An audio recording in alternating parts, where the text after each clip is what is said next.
In today's video, I'm going to teach you how to use the if function in Google Sheets. The if function is perfect when you want your sheet to make a simple decision. If a condition is met, show one result. If not, show another. Let's walk through it clearly and calmly so you can follow along without any guesswork. First, open your Google Sheets document and click the exact cell where you want the if result to appear. Picking the right cell from the start keeps your sheet tidy and your results exactly where you expect them. Next, click into the formula bar at the top of the sheet. This is where you'll type the formula. You can also type directly in the cell, but the formula bar gives you more room and makes it easier to spot mistakes. Now type your if formula. The basic structure is if, condition, value, if true, value, if false.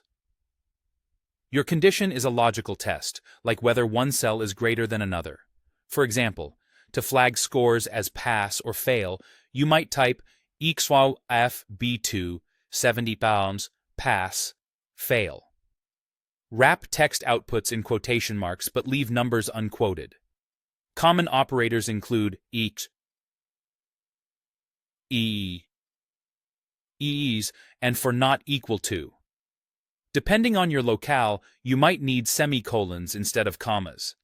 If you want a blank result for one of the outcomes, use empty quotes like, press enter to calculate the result. The cell will now display the outcome based on your condition, not the formula itself.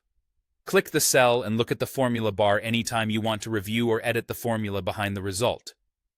If you want that same logic across multiple rows, copy the formula down.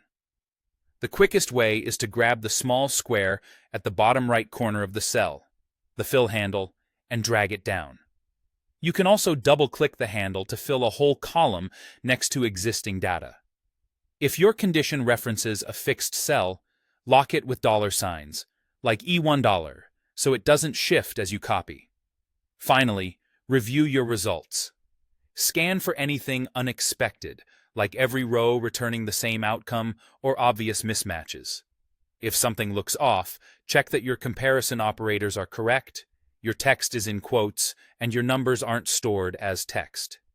Testing with a couple of known examples, one that should be true and one that should be false, can quickly confirm your logic. And that's it. You've set up an if formula, applied it across your data, and verified the results with confidence.